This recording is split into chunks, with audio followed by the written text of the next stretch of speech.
there's always this post that I see around on Facebook, and it lists like 100 things of what the buyer agent does. And I appreciate that, but I also don't love that post. And reason being is because some of those items, anyone could say, oh, well, I can do that, and I want to take it to a different level to where someone is like, I can't really do that.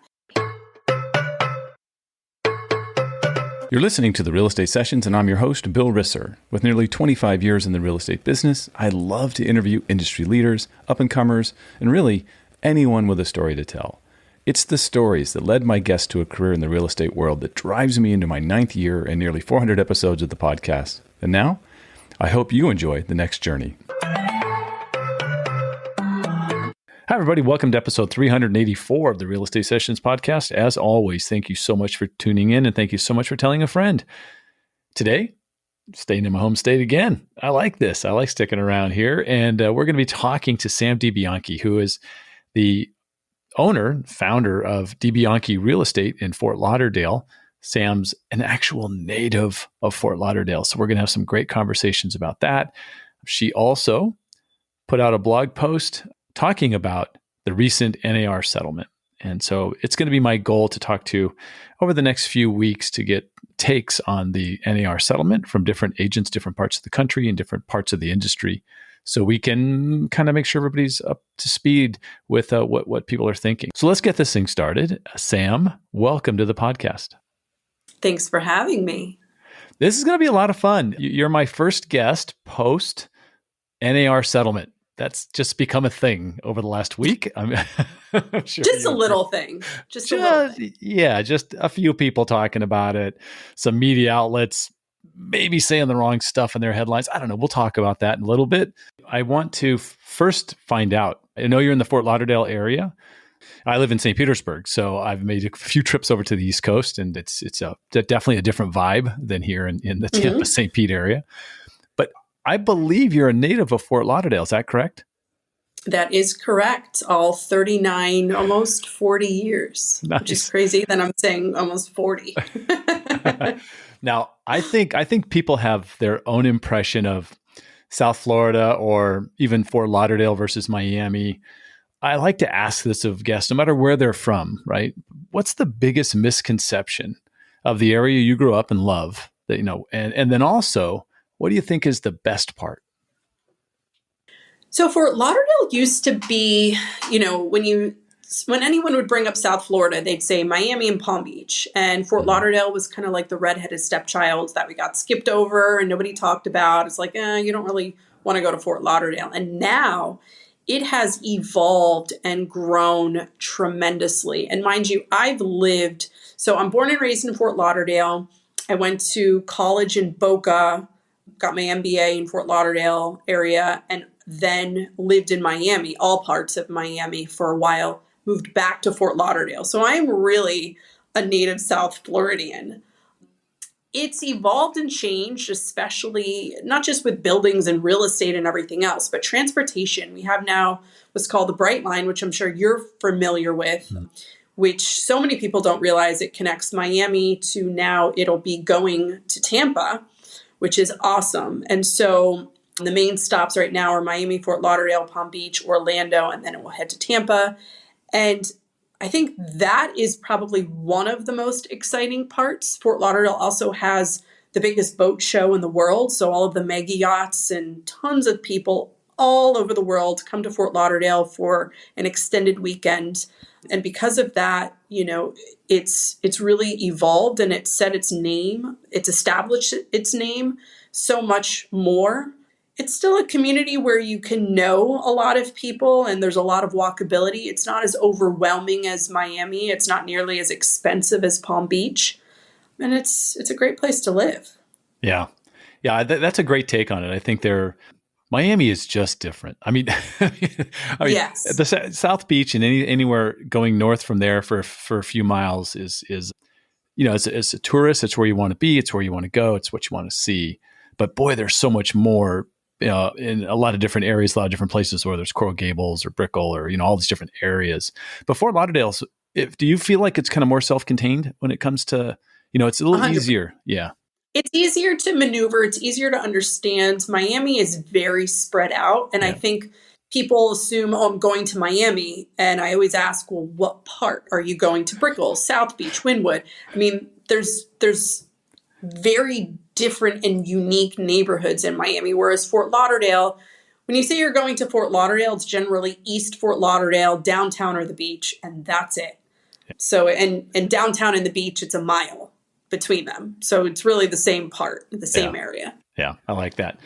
You mentioned you went to school in Boca. For me, that means FAU, right? Yes. Yes, and we're recording this on the first day of March Madness here in 2024.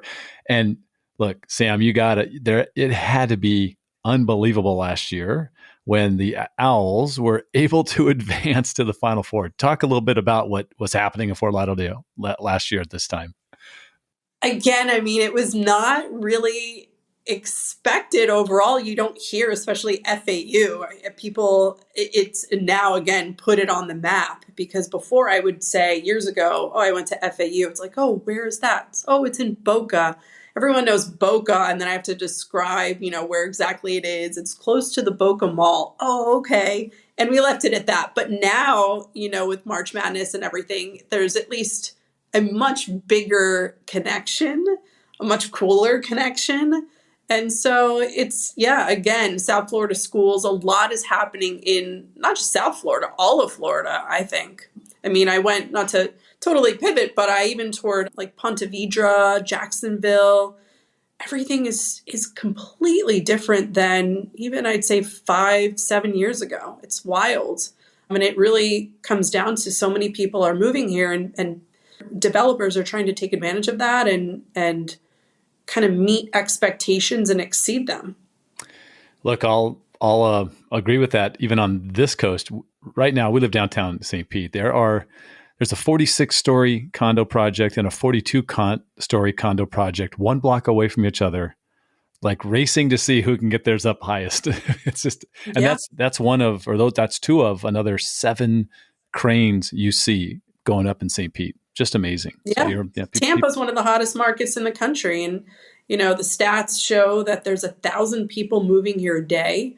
Oof. I will also say there's a good amount of people moving out, but I think it's not necessarily because they are dying to get out of Florida, but I think that there's so much opportunity with the fact that you can sell your home, make a bunch of money, and then move to a different state where prices are less expensive and capture more. Yeah. If I can make a substantial amount and move to a different market, not obviously being a realtor because I don't want to have to rebuild my book of business again, but for the average person, I mean, that's super enticing and it's very attractive. Yeah. Your main focus of study at FAU was communications, correct? Communications major. Do I have that right? Correct. That meant that I wasn't truly sure what I wanted to do, but so communications sounded great. And I really actually enjoyed getting that degree and focusing on that major. What was your first gig out of school then? Where did you land?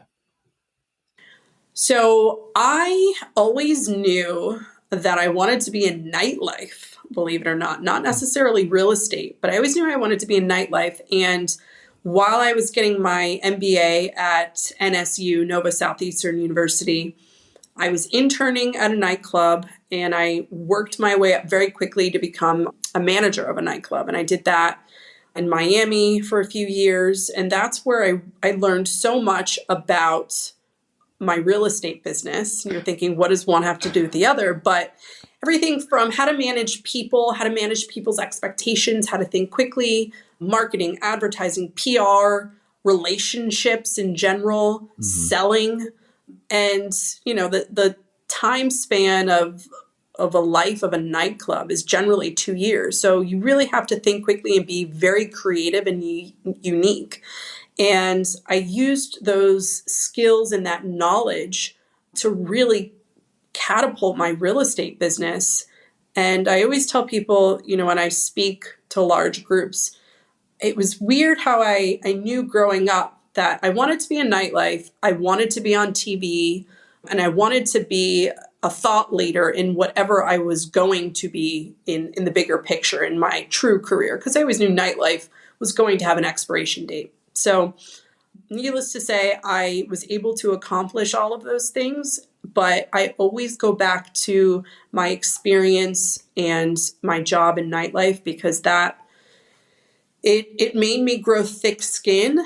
And in situations like the NAR lawsuit outcome, you gotta have thick skin, and you gotta know how to pivot and make decisions and make moves and educate people and do all of these things that I learned back in the day. The job that everyone laughed at and said, "Oh, you're a promoter." I said, "No, I manage a nightclub," and they never took seriously. That's what I did. And totally in a different direction, I also created a college course. I'm an adjunct professor as well. I created nightclub management when I was 25 at FIU, which is one of the top hospitality programs in the country. But I had to stop teaching when I was going on $1 Million listing because there's only 24 hours in a day. And I was hoping to change that, but I never could get that to happen. So, yeah, hospitality is probably one of the top two or three previous careers that I come across. You see a lot of healthcare. There's that empathy to go in there, and the education, right? A lot of teachers turn into really good agents because of the same kind of reasons you're talking about. You got to be able to bring this knowledge that you built at that other career to that real estate space. So what was the trigger that moved you into real estate? So if you read, I recently wrote a blog that starts off with snakes, con artists, vultures. This is what most, or not, maybe, hopefully not most, but many consumers feel about realtors and real estate agents. Those are the words that come to mind if you go on Google. And I was one of them, and that was the truth. I always was told, so many people like, "Oh, this realtor, they're just after me, and they're just in a relationship with me because they want my sale or my purchase or whatever it is. They want the commission." And so I never really liked the idea of being a real estate agent, but as I'm sure everyone has heard from their parents and family, get your license because it's always good to have. That is another thing that I was born and raised with was get your real estate license, get your real estate license. So it was kind of this weird, internal battle of I should get it, but I kept putting it off. And when I was 25, when I created this course for nightlife, I knew I wanted to get out of nightlife because again, I didn't want to do that for the rest of my life. I decided, you know what? I was in this weird position, and I decided to just go and take the test, which took me 4 times to pass. Everyone told me any moron can pass the real estate exam. Well, it took me 4 times. And I got my real estate license. And of course, just like everyone, it's like, wow, I'm going to have all of this business. I'm going to make all of this money like the people on Bravo on $1 Million listing. And needless to say, that did not immediately happen. And I thought to myself, what can I do to be different? And what is my background? My background is that I enjoy educating people. My background is that I love PR and marketing and advertising. So I thought about everything that I knew and my toolbox, my mental toolbox, and how can I use my skills and my talents and my ability to grow a successful real estate company or real estate career. And that's what I did. I started to go on social media and go at it instead of look at me and what a lot of these agents now are doing on TikTok, dancing in front of property. That's never been me. I'm more of the hardcore, here's what's happening in the world. Here's what's happening with the economy. Here's what information that's being put out there means, whether it's mortgage rates went up or down or, the world is ending. Here's what you should do with your real estate. So I went into this industry wanting to educate and help people, not just for the money, but because I genuinely care about people. Yeah, that is apparent. If anyone that follows you or kind of checks out your social, it's obvious. And you work the luxury market, right, in South Florida, which is a difficult and different sort of market, right? You have to have a certain level of expertise. You have to have a certain level of the ability to connect and probably connect quickly. Talk about that a little bit. And then I want to find out how $1 Million Listing heard about you or found out about you. It had to be an amazing phone call to get that and say, hey, we're thinking about using you, right? And I would just guess, just to kind of round this out, that doesn't hurt your business down the road. No, that's a very long story, so I hope we have enough time. Okay. But so I work with personality over price. So what I mean by that is I don't focus on, okay, I only work at this price point and that's it. Because I think that that's really, for me, it'll stress me out. I have clients that buy, $1 million, $2 million, $5 million homes, but then also want a real estate portfolio of properties that are 200,000. And I work with that client because I want, again, to round it out and to be all things to that person, not just all things to that price point. Because then they're going to go out to other agents for other things. And, it's about the relationship. It shouldn't be about the price point. And I think a lot of realtors don't think long-term about that. So that's first and foremost. And that kind of segues into $1 Million Listing and how I got on there, because I was not necessarily a luxury real estate agent. I didn't have a lot of sales. I didn't have a lot of luxury sales. I did have my own brokerage. And I was at that point speaking on Fox News, CNBC, as talking about real estate and the market. And so through my relationships when I was in nightlife, I knew a ton of people. And I heard that $1 Million Listing was coming into a variety of markets. I saw it on Facebook. It was, I believe, South Florida, Hawaii, Atlanta, just a lot of different markets everywhere. And you could kind of figure out that it was that show. And I remember I called my friend Chad and I said, hey, I'm going to get us on that show. And he said, Sam, you're crazy. So many people are applying to be on. And I found someone who knew the production company and the people that were kind of interviewing before you got to production. And initially they said, yeah, you don't have the sales, you're not luxurious, but if you know anyone else to get on the show, send them our way. So I sent them my friend Chad. And I then put together a PowerPoint presentation as to why I should be on the show. Instead of focusing on my sales, I focused on me as a person, my background, how I was on television, I forget the year that $1 Million Listing came out. I think I saw it in 2008. And this was before I got my real estate license in 2009. And how I even said, if I ever get my real estate license, I'm going to get on this show. I remember telling my friend this. And it was this whole pitch I put together. I sent it to them. I didn't really think too much of it, but I never like to leave an opportunity open-ended. I'd much rather give it my all and hope for the best. And at least if I fail, I know I tried and putting forth every effort possible. And they called me. They said, we thought your PowerPoint was absolutely hilarious, so much so that we want to interview you. And they interviewed me. There were a few other agents. And I will be the first to say I had no business being on that show. I did not have the sales. I did not have the listings. But they liked my grit. They liked how scrappy I was. And they liked my perseverance. And yeah, being on that show, there were pros and cons. The pros, it gave me that much more of a name. Visibility is never a bad thing. The recognition and a lot of just really cool opportunities that came from it, including new clients. The cons, social media can be a very dark place and people got pretty nasty at times, but you have to take it with a grain of salt and move forward and go from there. But yeah, I would do it again in a heartbeat.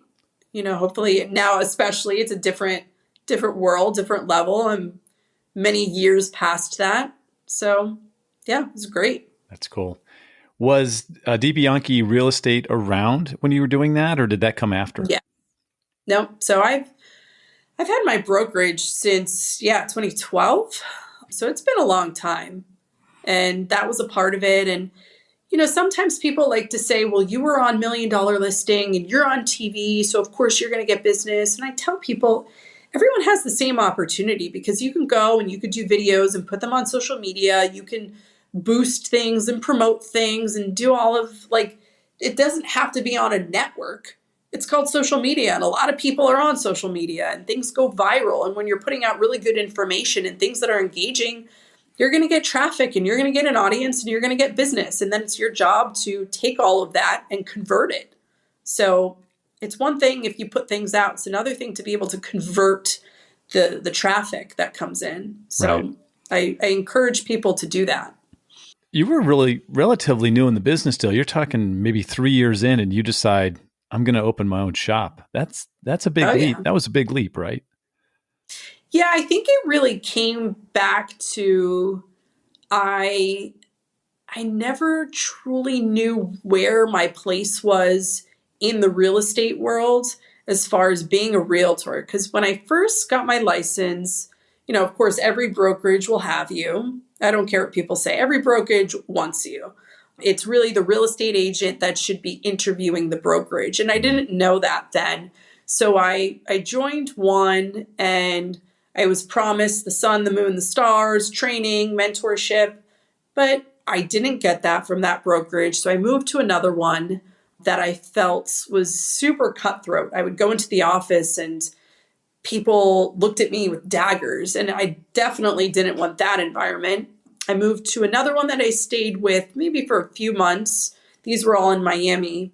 And then when I moved back to Fort Lauderdale, I joined another larger brokerage and finally went to a small broker. And during that time of jumping around, I also went back into managing nightlife as well, because I was realizing that being a realtor was not easy. Right. Making money was not easy. And I needed to create some type of income. And when I finally quit everything, nightlife once and for all, and invested in myself, that's when I really did well. But yeah, I learned the most from just working one-on-one with a broker. And that was the best experience and training that I could have ever gotten. So it's safe for me to assume that when you bring on an agent, you're right there as a mentor and helping and as a broker? Or I think you have a broker, right? I have a broker for my company. Okay. And I like that because he handles all of the back end and I'm more of let's talk about how to grow your business, marketing, advertising, and so on. And because of that, because I am hands-on, I really am picky on who I bring on, because there's a lot of people who are basically what I was, jumping around. Oh, I don't like this. I don't like this environment, and trying to really figure it out. So anytime somebody reaches out, I ask them, what other brokerages have you worked at? Because I want to know that you have worked at these larger, bigger names, because working at a larger brokerage, a bigger name versus a boutique, it's very different and it's not for everyone.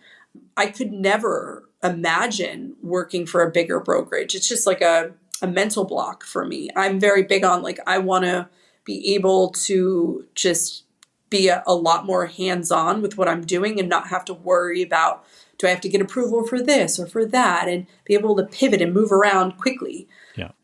So I think that's the big difference. I don't think there's a right or wrong. It's just what is best suited for you and your style. Gotcha. Let's get to the settlements. Your post is great. I'll put a link to your post in the notes for the show. And yeah, and really what you were talking about there is great agents really don't need to worry too much about this. I mean, you have to know the basics of the settlement. You got to know what's going on, but let's kind of go down that path first. Great agents are going to be okay, right? I think there's only really two changes. One is the MLS will no longer show compensation. So how I look at that is it's just an extra step now. I'm going to have to call and verify things and get things in writing. So it's kind of a pain, but is it going to necessarily hurt my business? No, it's just an extra step. And number two, we need to have buyer agreements. And, if people are fearful of that, then they're not really they're not looking at it in the right way. I think number one, it means full transparency. So this buyer agreement will state what your role is, who you're working with, how you're getting paid, and who's paying you. And I think that that's not a bad thing. I think that's a great thing. And another way of looking at it, and I think, buyers were pissed off. A lot of them, from my perspective, is because when you go online, if you're a buyer and you don't, you're looking for a home, you go online, I want to look for Fort Lauderdale homes. A lot of sites are out there and you can go and search for homes. And sometimes it can be super confusing as to who the listing agent actually is. And I know sites will say, well, we have it there. Well, sometimes it's not totally black and white. It can be confusing. That's the best word to describe, just confusing. And so when a buyer thinks that they're meeting the listing agent and that buyer agent isn't exactly being completely honest and forthcoming on, hey, I am not the listing agent, then you meet them in the driveway of the listing the buyer's thinking, oh, okay, I'm going to see this property. And then that person, maybe it's on a lockbox, let's say. And so they're showing them the house. And it's not until contract time that they realize, oh, I'm not working with the listing agent. And it's definitely not until the closing statement that they realize, wow, that person got paid X amount. And I don't want there to be any confusion. I don't think that, well, that person shouldn't get paid because they still did some work. So there's no issue there. The issue is it's very, again, confusing, and people aren't always honest. Some real estate agents are not always honest. And it's why a lot of consumers don't like realtors. I mean, that's why I titled my blog, Why Some Consumers Hate Realtors. So that is a problem, and these buyer agreements will help prevent that, because the odds of someone going and signing a buyer agreement and knowing, okay, now I have to establish, the buyer agent now has to establish, this is who I am. They can't hide that anymore. It avoids and takes and removes any of this confusion from the equation. These bad agents will have to exit out. They're going to have to bail out of the industry because they can't play these games anymore. So good agents who build relationships, I mean, I can't tell you, unless a buyer is adamant about, I only have this time frame to meet and look at property, sometimes I will be accommodating in immediately meeting them at a listing. But they know who I am. They know I'm going to represent them as a buyer, and that's all cleared up. But for the most part, I require a sit down before I take you out, because I want to sit down with you. I want to get to know you. What do you like? What do you not like? Because you might think you want to see homes in this area, but maybe I can show you additional homes because you've told me, you want to be close to X, Y, and Z, and I can open up a whole other avenue and inventory for you to see. So again, I think that these buyer agreements are a good thing. As far as, well, what the media is putting out there about commissions being taken away, that's just a lie. That's not the truth. Buyers like representation. The National Association of Realtors came out with those stats that the majority of people find their home online, but the majority of people also have their own agent. So those two stats right there, nobody should be concerned, because people, as we know, as listing agents, we host our open houses. There's plenty of people that come in without a realtor, but 9 times out of 10, they have a realtor and they want to work with that realtor, whether it's in the entry-level market or the luxury market. They like to have representation. They don't feel totally confident in working with the listing agent. So I think that's super important. Another avenue, another way of looking at this, you have non-disclosure states that most of the time realtors are only able to know what homes have sold for. You go on Zillow and you won't find that information. It's only on the MLS. So that's a market that shouldn't be too affected. Here in Florida, Texas, all of these places where you have out-of-state buyers, like I do. I have a ton of out-of-state buyers. You think they want to go do it themselves and try to find this information themselves? They don't know the neighborhoods. They rely on me. They lean on me to show them and give them tours and figure out, okay, this is the best area. So I could go on and on and on as to where our value stays. Now, if a listing is not providing a buyer compensation, or the listing agent is not providing that listing compensation or buyer compensation, there's ways around that too, because a buyer could easily say, well, my offer is contingent on the seller paying my realtor. And I definitely think a lot of sellers are going to say, well, okay, I'll go ahead and pay that agent, because guess what?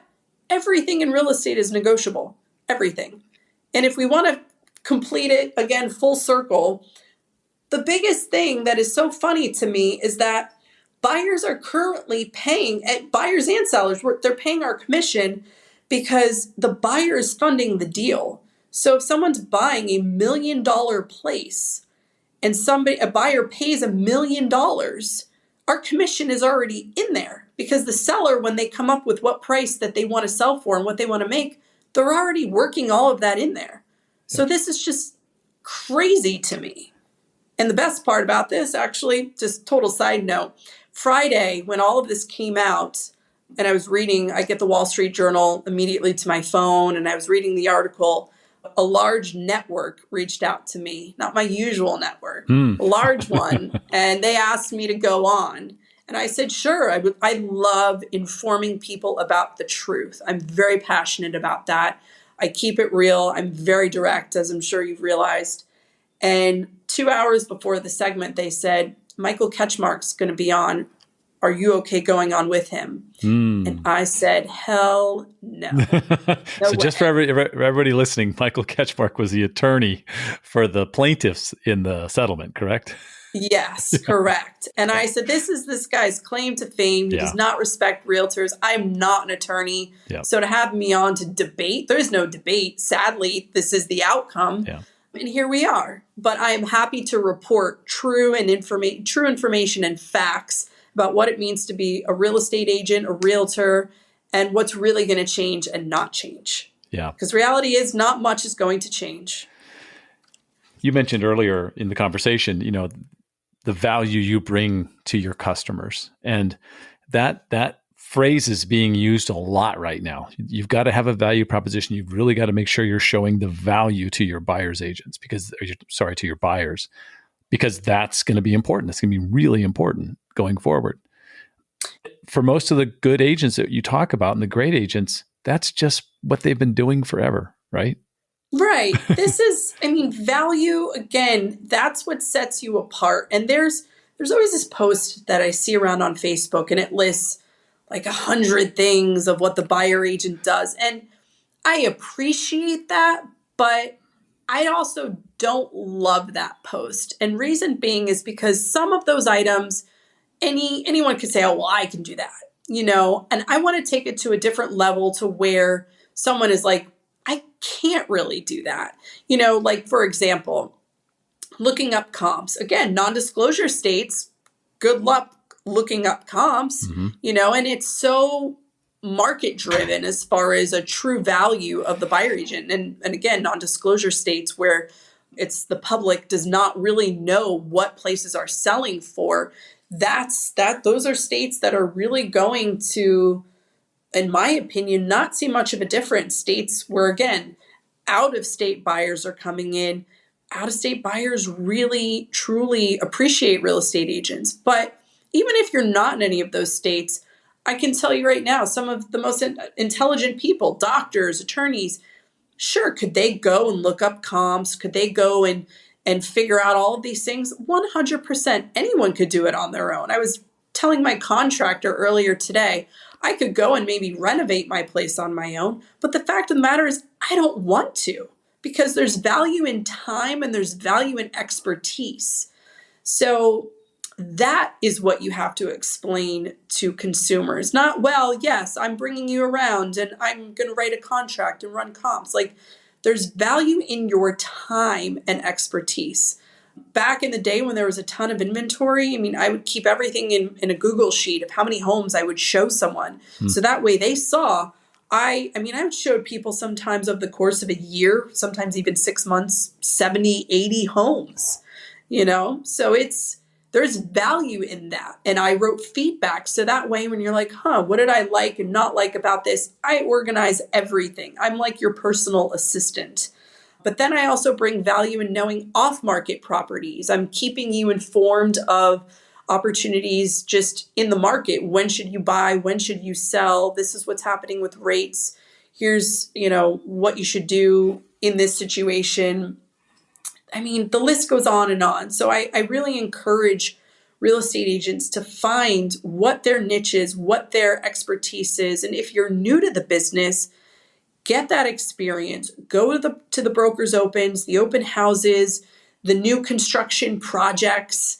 Get to know the inventory because, again, there's a lack of great agents.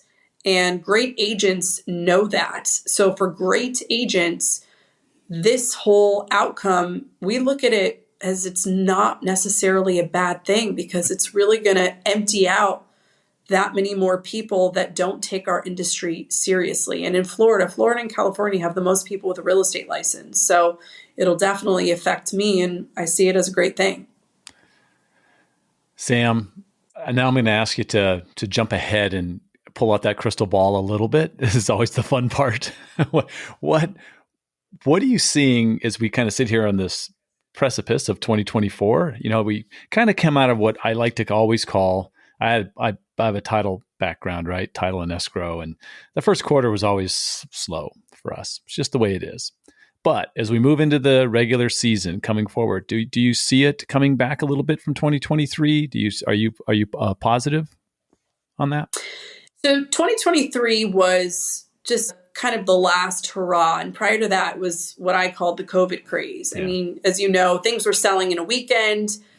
And even then, consumers would say, well, what's your value? And my value as a buyer's agent is that I could get my client the deal every time, even if they didn't come in the highest. But because I knew the listing agent and they're like, Sam's buyers close. Like they're qualified. She knows her buyers close. So again, that's another value. But last year, a lot of sellers were in denial that the market was slowing and that their prices had to come down. They kept trying and you saw a lot of price drops. And of course, that led to a lot of talks of a recession, which never happened in real estate. And now, as I've reported, because I always give a full report I speak a lot on Fox Business, Fox News, and we talk about the upcoming year.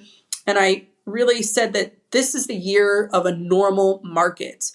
Things aren't going to sell in a weekend. I mean, they can. I actually sold one of my investment properties for just over 100,000 more than list in a weekend, but that does not happen often. If a home is priced right, it will sell. If a home needs work, it will sit longer than normal. If a home is turnkey, it will sell quickly. And these are all things that a normal market generally has. Yeah. So again, for these people that got their real estate license during the craze and made a quick buck, kudos to you. I hope you invested because you can make some great money in, the money market or CDs. You should easily be making 4 to 5% putting money away. But now this is when, the real realtors are here and they understand that you got to be, if you want to be a successful realtor or real estate agent, you've got to stick in every market. You've got to be in the good market. You've got to be in the bad market because people need you more in the bad market. And you definitely have to be around in the normal market. This is totally normal. Homes can take anywhere from, 2 to 4 months to sell, potentially longer, depending on if you're, trying to chase the market because your seller thinks that it's years prior. So this is the time when you have to have real honest conversations with your seller. And that's how you make money. I'm still seeing some listings come up and they're overpriced.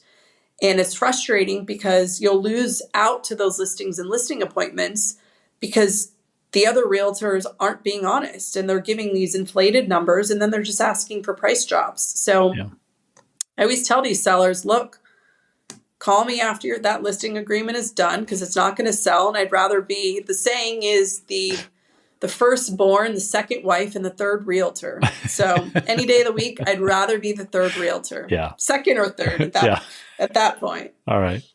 That's great. Sam, this has been great. We're right up against the clock. I try to be really precise and not keep you longer. I'll ask you the same question I've asked every guest, and that is, what one piece of advice would you give a new agent just getting started? You might have rolled it out there a little bit earlier. I think I talked about it a couple minutes ago. Just know your inventory. Really take the time, especially now that things are slower. Get to know it. And a quick story that I always love telling people, when I was 9 months pregnant, ready to pop, I quickly went to 2 pre-construction projects, and I wanted to learn as much as possible. I had nothing else to do. I was waiting for the baby to come, wasn't coming. And I had the baby. And about 2 weeks after that, I get a message, hey, I have a friend that's looking for a place. They sent me a Zillow listing. It was $1 million. And these were buyers that didn't have the time to sit down with me and tell me about everything they wanted. They were flying in and flying out. Gotta love those buyers. So they quickly said, okay, let's see this place. I showed it to them. They said, we don't like it. And I remember we stood in the street and I said, real fast, give me a list of all of your non-negotiables. They gave me their list of non-negotiables. I said, I know the exact property for you. If you can wait a bit until it's finished and also pay $2 million more. And I said, if it's not worth your time, tell me now. I won't waste it. They said, no, let's see it. I took them there, sealed the deal at $3 million. That project paid me 6% commission. And had I not taken that time right before I popped to get to know that project, it wouldn't have been in my brain to even show that to them. That opportunity presented itself because I took the time to learn my inventory, and I made a lot of money that day. So that is the best advice. Know the inventory, take the time, be a real realtor. Sam, if someone wants to reach out to you, what's the best way for them to do that? You can reach out on Instagram. My handle is at Sam Debianchi. I'm great on that, and all of my social media platforms for that matter. And take the time to read the blog. I really, really was passionate about that. So I appreciate it. Yep, it'll be in the show notes, everybody. Go grab it there. Sam, this has been great. Thank you so much for your time today. It was really cool getting that backstory as well. I didn't know about the nightlife thing, which is awesome. And best of luck moving forward. Thanks again for your time. Yeah, thanks again for having me. Thank you for listening to the Real Estate Sessions. Please head over to ratethispodcast.com/RE Sessions to leave a review or a rating, and subscribe to the Real Estate Sessions podcast at your favorite podcast listening app.